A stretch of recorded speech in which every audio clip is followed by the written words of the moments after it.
జై గురుదత్త.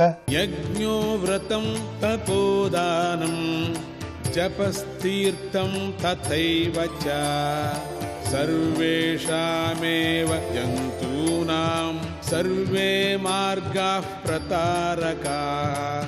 యజ్ఞాలు, వ్రతాలు, తపస్సులు, జపాలు, తీర్థయాత్రలు ఇలాంటి సాధన మార్గాలన్నీ కూడా గురుతత్వం మీద దృష్టి లేకపోతే వాళ్ళందరూ కూడా కేవలం ఉత్తుత్తుగా ఉండేటువంటి మోసకారులు అని చెప్పచ్చు.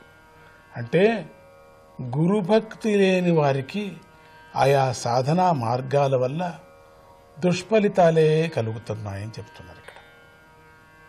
జపస్తపో వ్రతం తీర్థం యజ్ఞోదానం తథైవ చ గురుతత్వం అవిజ్ఞాయ సర్వం వ్యర్థం భవేత్ ప్రియే. పార్వతి, గురుతత్వాన్ని తెలుసుకోలేకపోతే ఆ జప తపాదులన్నీ కూడా నిరర్థకాలే అవుతున్నాయని చెప్పారు. నేను విద్యావంతుణ్ణి అని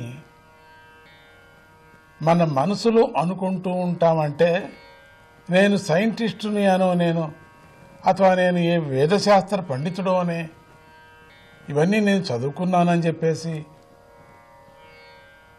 అలా అథవా నేను ఒక పెద్ద కళాకారుణ్ణి అనే మన యొక్క అభిప్రాయం. నేను చాలా కష్టపడ్డా, 5 ఏళ్ళు కష్టపడ్డా ఈ డిగ్రీకి అనేవాళ్ళు ఉన్నారు. కానీ విద్య అంటే ఏమిటి?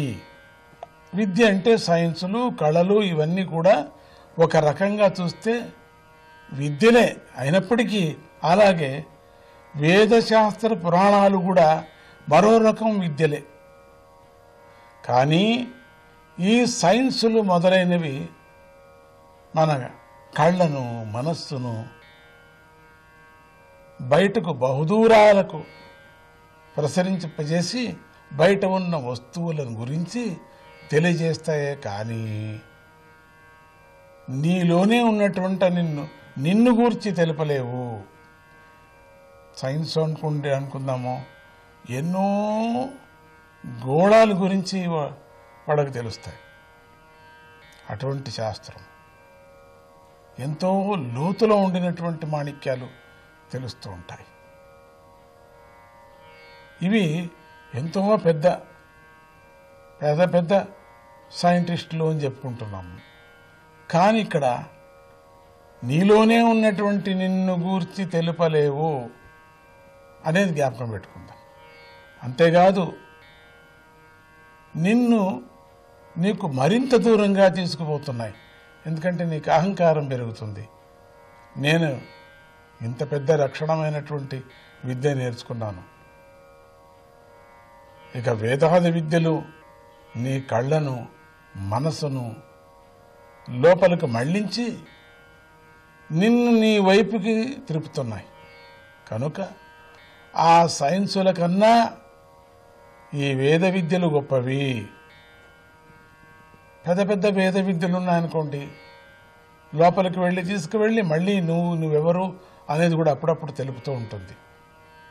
ఆ విధంగా మనం చూసినప్పుడు సైన్సులు అనేవి నిజంగా విద్యలే కాదేమో అనిపిస్తుంది. ఇక వేదాలే అసలైన విద్యలు అని కూడా మనం కొంచెం చెప్పుకోవచ్చు. కానీ ఈ 2 రకాల విద్యలు నీకు వచ్చినా కూడా ఈ విద్యలని నాకు వచ్చు అనేటువంటి భ్రమలో పడి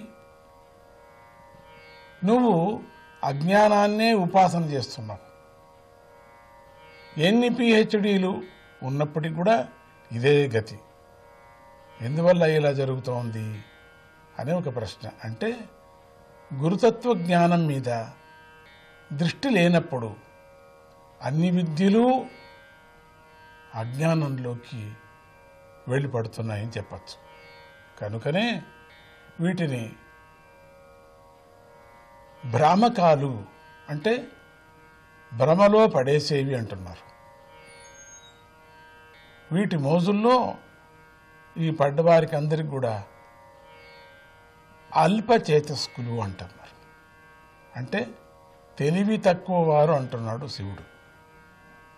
అందుకే మనం ముందుగా చెప్పుకున్న విద్యలన్నిటినీ కలిపి అపర విద్యలు అంటారు.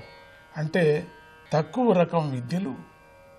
ఇక మరో విద్య ఉంది, అదే పరవిద్య, అంటే ఉత్తమ విద్య. అది గురుతత్వ దర్శనంలోంచి మాత్రమే మనకు లభిస్తుంది.